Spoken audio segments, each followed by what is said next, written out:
Did you ever notice how when people talk about The Office, they're usually like, I'm definitely the Jim of my office, or I'm the Andy, but nobody ever says, I'm the Kevin. Where's the love for the Kevins of the world, America? Hmm?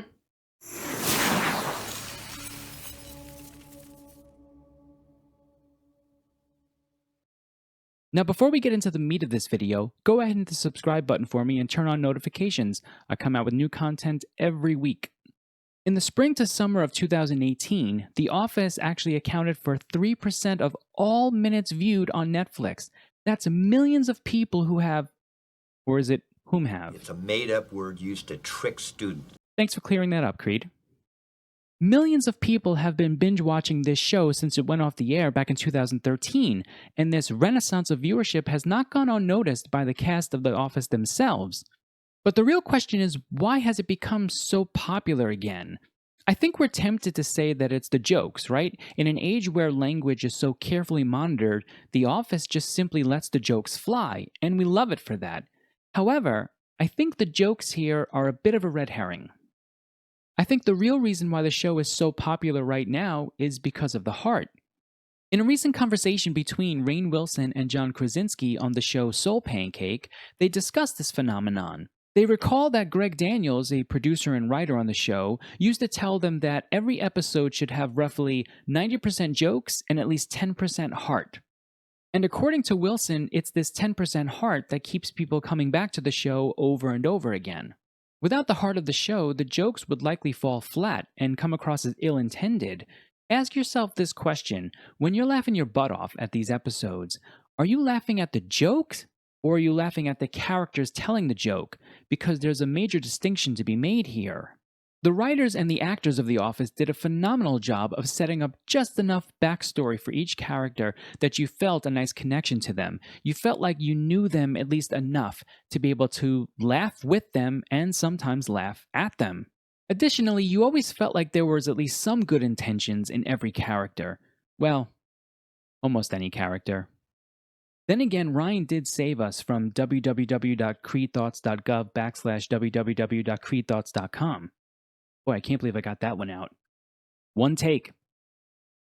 To me, it's this human connection that drives the jokes, really, for this show, and makes people want to see it more today when things seem a little bit darker and a little bit more disconnected.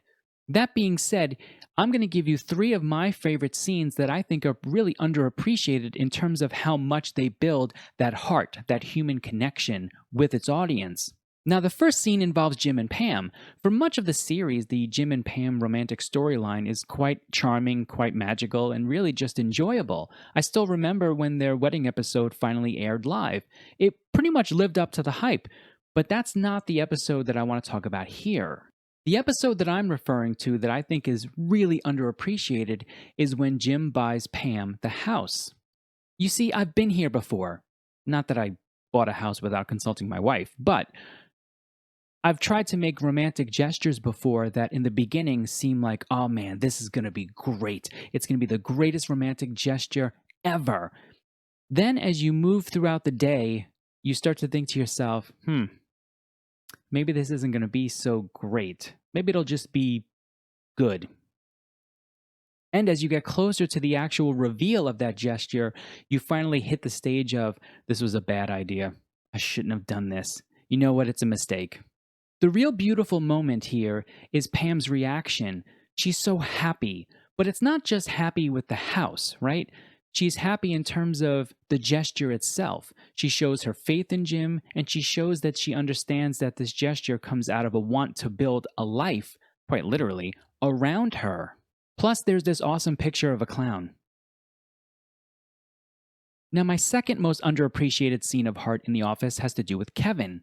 For much of the series, Kevin is relegated to fairly minor storylines, but when he does get to sort of move his own story forward, he makes quite a splash.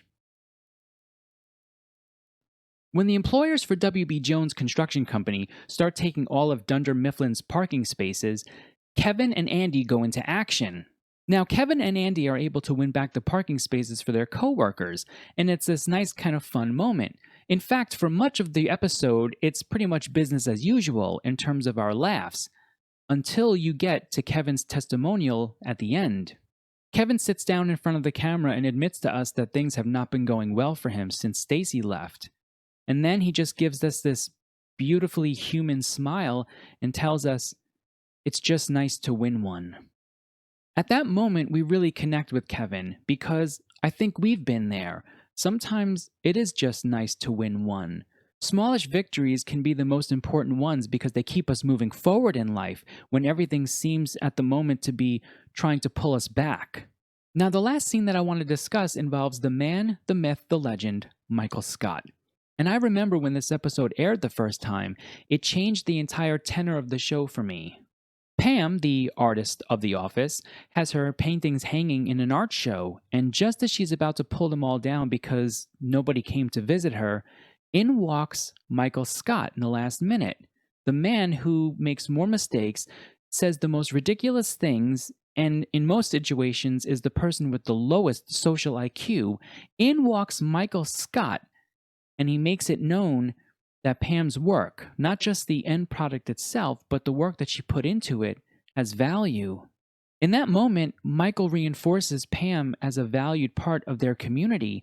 He acknowledges that what she made, what she created with that drawing, has value because it came from her. The office picture that Pam creates is essentially about people, and she conveys this through a fairly simple drawing.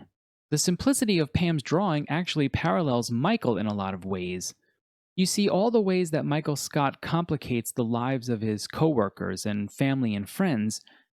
He's also one of the few people who understands that sometimes you have to simplify relationships to make them matter the most. Sometimes life really is simply about showing up for someone else, letting them know, I see you.